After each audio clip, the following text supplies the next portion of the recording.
هاي جايز، ازيكم يا جماعة؟ ان شاء الله تكونوا بخير وعافية. رجعنا لكم في فيديو جديد. حابين نتكلم عن موضوع interesting، موضوع عن تجربة باول في الصين والمقارنة بين العيشة أو الحياة في الصين والحياة في ألمانيا.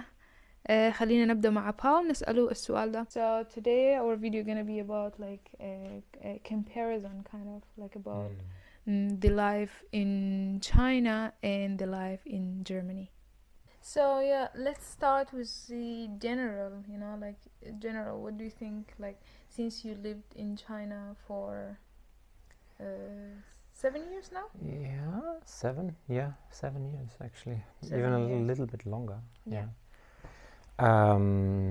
The difference, well, in China, I think firstly things are cheaper. Like you get more for the money.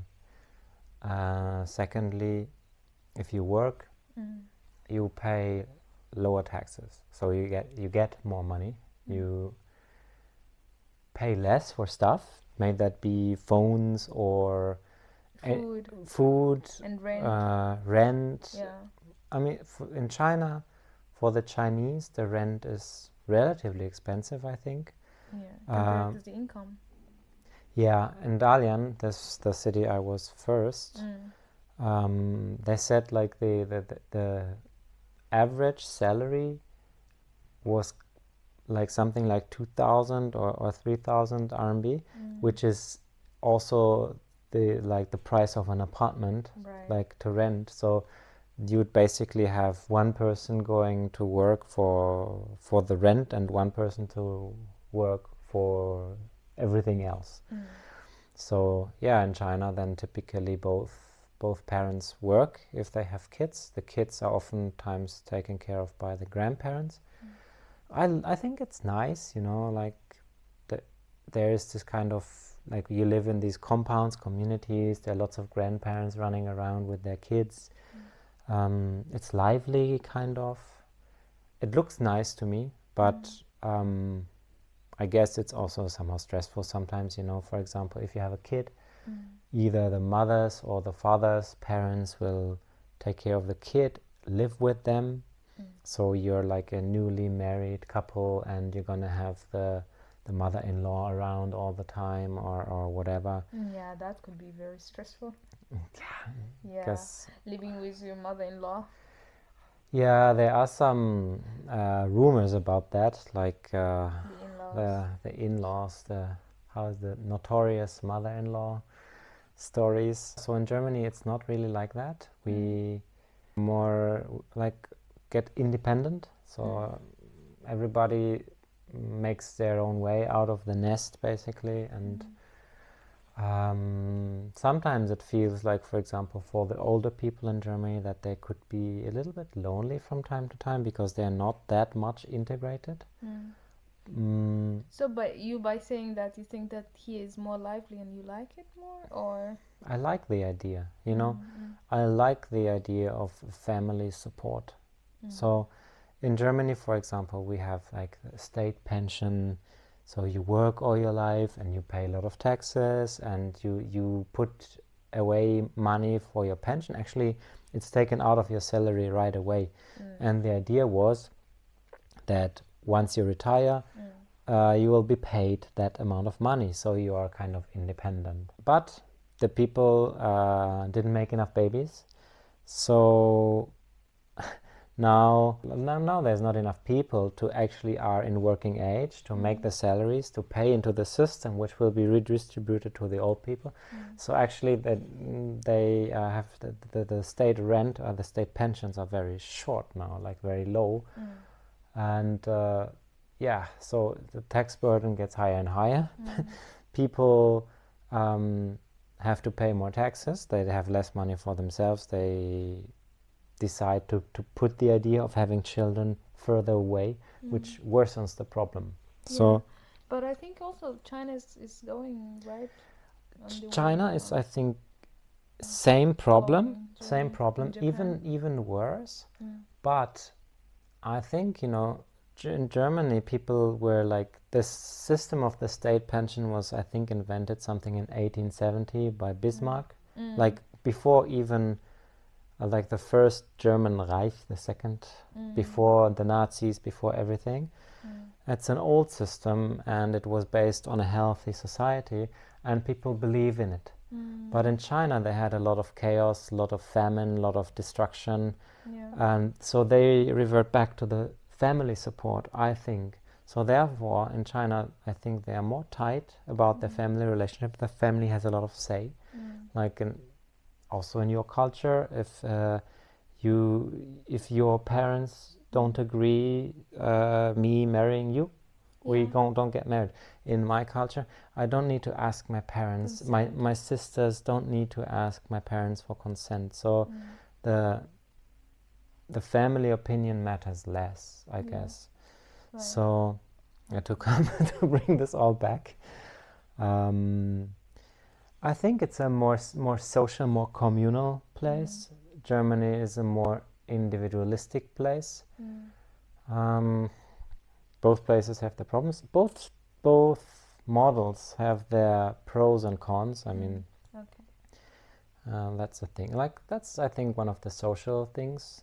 In I can't speak too much about how social the Chinese people are because I don't speak the language. But in Germany, no matter if you speak the language or not, people don't talk to each other on the streets. People, only very friendly people greet.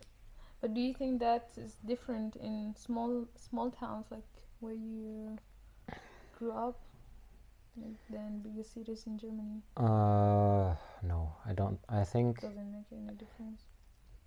I don't. Not to me. I think in my memory, I mean, like my city is like 20,000 or 10,000. The city with villages around maybe 20,000-30,000.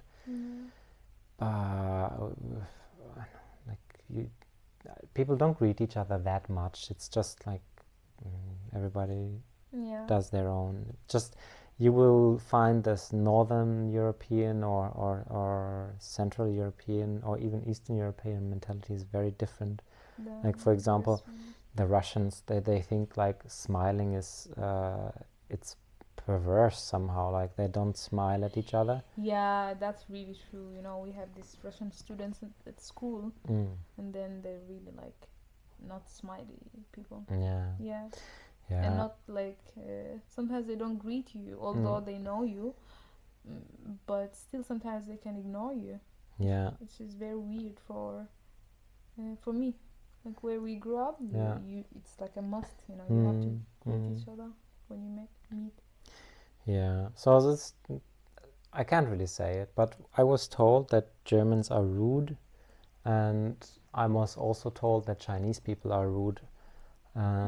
The Chinese language, I think, is a little bit rude. Like, for example, they will just say, give me this. And like, for example, we would say, like, could you please give me this, you know? We also use the same, I think, language as the Chinese. That's why sometimes when I translate it, you know, like... it sounds like you're giving me orders. And then you laugh at it. But in my head, it's like, you know, I just make... You translate a Arabic. Translation, in my head, then I just like tell you like that. So it could be very weird for somebody who's not used to it. So that there is. There's more convenience, I think, in China. Yeah, like that's true. The deliveries, well, first things are cheap. Then the delivery is relatively cheap. It will be brought close by or whatever. You also pay for the service here because it's a company compound, so... Yeah, but I mean, even if like there's these post boxes at every community, there's stuff just, okay, you can go pick it up. Yeah, it's no problem. Things don't get stolen that much, like it never happened to me. Yeah. In Germany, I had bikes stolen. Yeah, for example, I got my bike stolen in Germany like 3 times or so, and they don't really steal packets or goods or anything. It's really safe, you know. Like I tell you, one of my stories that I went to a shop like nearby the school, and then, you know, I was paying and I was like pretty stressed by something in my head, and then after I paid, I forgot my phone on a chair. And then I already walked until like the school gate, which is like maybe 100 meters. And then I remembered it, and I rushed back, thinking that I might not find it. And then I just like, he didn't even see it. There were some papers, he didn't see it, and I just got my phone. It's really, really safe. Also, another story, remember? I dropped my phone at the gate. True. And then they picked it up and saw you and wanted brought it to you even then. It's really like that. Or once I my key dropped out of the bus, out of my pockets onto the seat in the bus, and I was like, where is my key? I have this keychain for like 20 years or whatever. I really like it. Not like it, but there's sentimental value. And next morning I go to the bus. It's still laying there. And this bus, it drives around, like they go from like one company to the next to the next. It wasn't even put to the front of the driver. No, it was still on the seat. Like people don't care about not really. I mean, it's just a key, but this is also the thing. In Germany, we would give it to the driver, right? Or say like, this was found. But the Chinese, they don't care. They don't care about it. So our next question is like about how does it feel like being a foreigner in China, or a foreign expert? Expat or foreign expert? Expat. You are an expert and expat, yes. Right? So how does it feel in China, like being a foreigner? Yeah, it depends, I guess. I mean, your experience is that you speak Chinese before you came here, and my experience is like I didn't speak Chinese before I came here, and I still don't speak Chinese. And also I'm a student, and then also the skin color makes it makes difference, so I guess. Our experiences are not the same. For me, because I come on this high value category, work permit or stuff like this, it's relatively straightforward. I'm not really bothered by anything. I came with a German company for a project with a German car company to do the localization test for engines.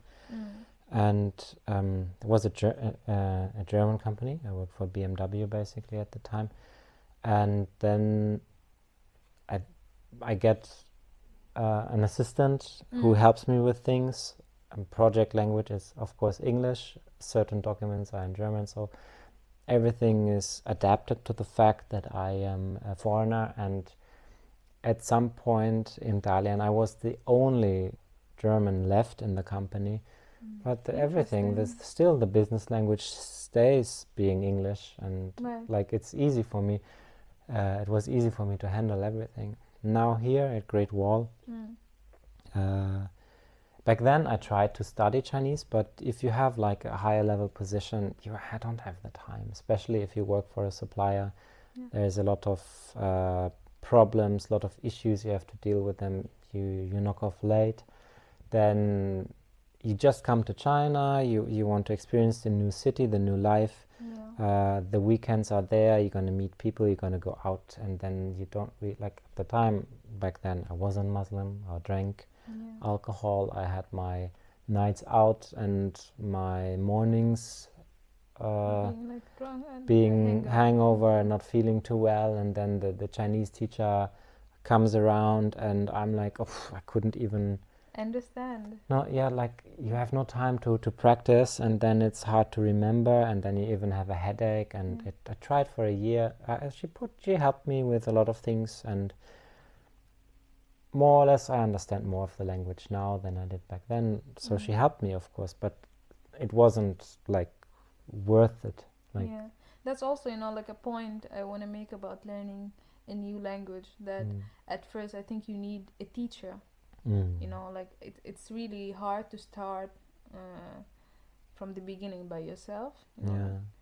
You need the basics to be taught by somebody. I think Chinese is not particularly easy for me because of the tones, and I don't hear them. Like for me, The difference. they all sound the same. So I lived in this place called Hongdu Fengjing, and at the time, It's not pronounced like that because whatever. of the tones, I mean, but it's same. it's understandable. Yeah. I arrived in Dalian. At the time, Didi wasn't that big of a thing, so we had to wait for the taxi. I go to the taxi. I tell him Hongdu Fengjing, and then he like doesn't understand me. Like, and I say again like Hongdu Fengjing, and then he thinks about it and goes like Hongdu Fengjing. And I'm like, yes, that's what I said, exactly that. That's the same. And if you don't hear the tones and you can't like make them properly, or I think it is the same actually, like if you can't hear music properly, you also can't sing it properly, and the same with the tones. Like if you don't really hear the difference, I think making the difference is a problem. So yeah, it was always like that, and hard for me. Yeah. I think at least when I try speak some words in Arabic, you know what I mean, even though I don't make it like Ha and ha. ha. Yeah. Ah. No. Yeah. So, but people will understand it because it's not like, the same in German. The You can tones are different. Yeah, you can pronounce something wrong, but it's still, the message still arrives delivered 95% of the Yeah, time. with tones are not like that, like, and also I think the Chinese when they see a foreigner, I feel their brain doesn't function 100%. Yeah. Because sometimes I feel like if you just like try to think about it a little bit, you could have get it, but Chinese is just like, you're a foreigner. I don't understand you. They already put that idea. Yeah. That you have to reset them first, I think, and the same also, but though also for me, because I know this building's name, like Hongdu Fengjing, has certain tones, and then you're trying to make it correct, and you overpronounce it instead of just speaking it fast, and then he will probably get it, Yeah. Because if I say Hongdu Fengjing to the navigation, the navigation system will understand it. Right. But the guy didn't understand it. So and then in Dalian they had this specific dialect, so I tried to speak with a taxi driver, but they never, like, I couldn't understand them, so it was really frustrating. Every time you learn, and you end up with nothing. Because that's also the problem of China, the dialects. When you go to, whenever you move to any city, you just have to learn a new dialect, which is like very annoying. Sometimes in the same province there are like 2, 3, 4, 5 dialects. Yeah, that's true. That's these parts, right? Being a foreigner in China. Like for me, I have the translator here. They are oftentimes also babysitting me a little bit, that if I have to go to the hospital or whatever. But admit that since you met me, your life got easier, much easier. better. Right? Because, for example, if you eat out in China, for me, sometimes you have this menu where there's everything in Chinese, and you have to make a cross or like the number of that dish that you want, and you can't read it, and then this is all just nothing, so then you can go out of the restaurant again, and even though they have the food that you like, you are not able to deal with it, and you can talk to the guy, the waiter, you can tell him because you don't speak the language and you don't understand what he says, so then you are limited to the restaurants that have these pictures, and you can say like "Iga jigga," like that.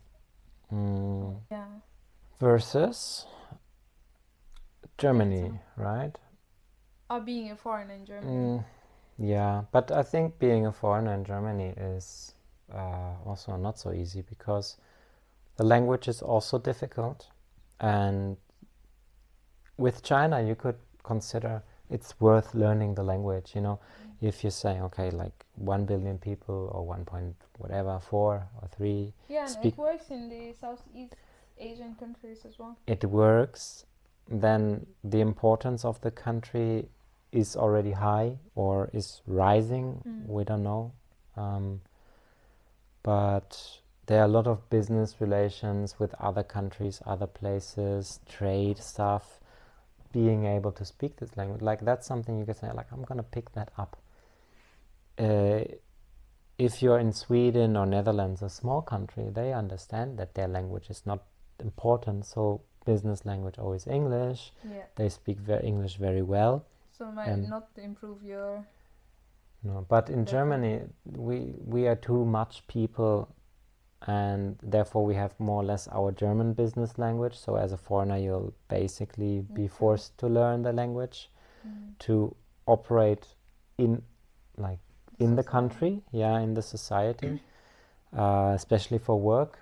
There, of course, there are these big companies that you can also be a foreigner, but that's not. There are not so many positions in those for everybody to grab. So more difficult. So you have to learn it. Then there's a lot of crazy bureaucracy in Germany. Yeah. You have to deal with. Need some help with that. I have a German friend. Having German friends takes some time until they will warm up to a new face, because oftentimes they know their friends from long time, school, kindergarten, whatnot. They don't really need a new friend. I think our friends who live in Germany, probably they know this very well. Like Germany and the Nordic countries as well, having similar issues. Even with dating, you know, like my friend told me that is really hard. Yeah, because I think the whole like flirting thing in Germany is really strange. How's it? You tell us about it. Actually, how Germans flirt. I don't really know, because we don't have like a lot of eye contact. Like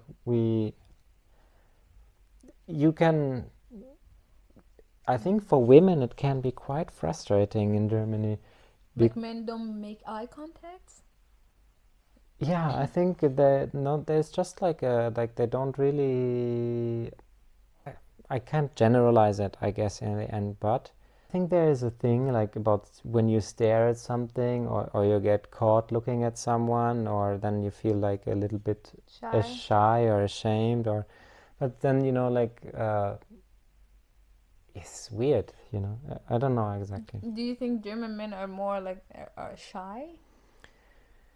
I don't know exactly shy. I think I would say there's a misunderstood respectfulness. Like they don't want to be like offensive or being like going into the space of the woman. They want to like have a respectful distance somehow. How I feel about it, like I can't really say it, but I think it is a little bit like that. So if any woman struggles dating in Germany, better just download a dating app. It's easier, I guess, than meeting someone in person. But how about China? Dating in China? Well, for me, we need to talk about, like, is it from the women perspective or the men? In China? I don't know. For Chinese men, I don't know. I can only speak for foreign men. Yeah. And I can, for that matter, also only speak for white foreign men, because that's what I am. If you want to meet women, it's not so difficult, I guess. But the Chinese women, for example, they're not offensive, as in they're not pursuing you.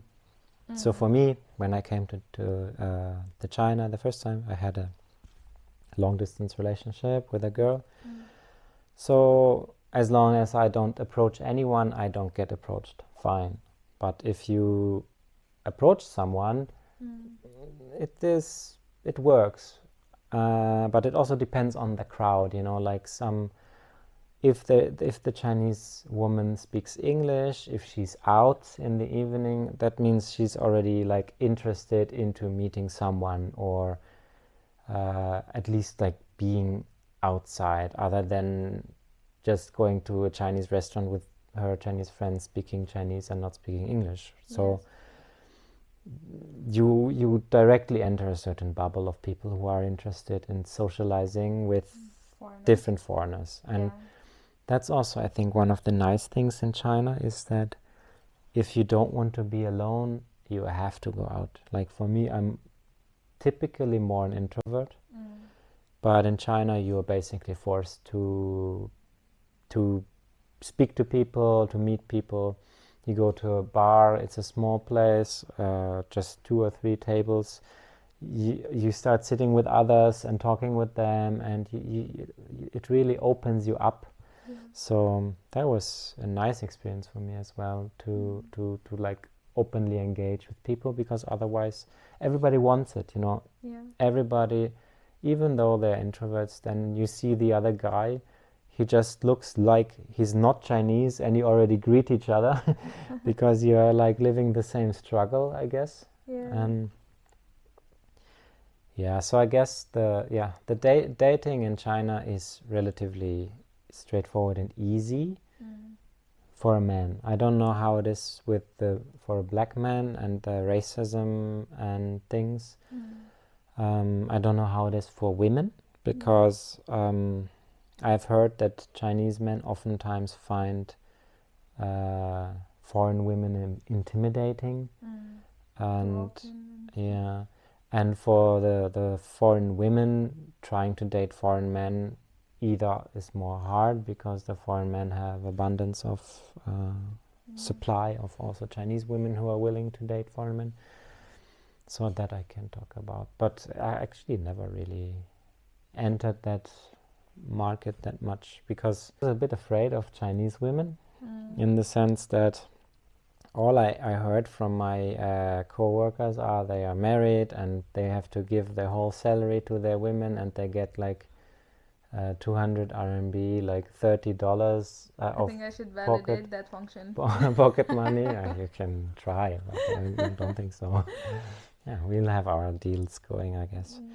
And then they take the whole salary because they feel more comfortable like this, because apparently the Chinese men, they like to go out into these KTV bars and cheat with some women and spend money on them. So there's a cheating culture, and then there is the counter culture of the Chinese women with the jealousy. And then there was also, I heard, they start holding, you invite them for a drink and then you're already boyfriend and girlfriend, but for us it's more like, let's get to know each other and see what's going on. So the first thing is they rush into things, and then they are super jealous, and then they take all your money.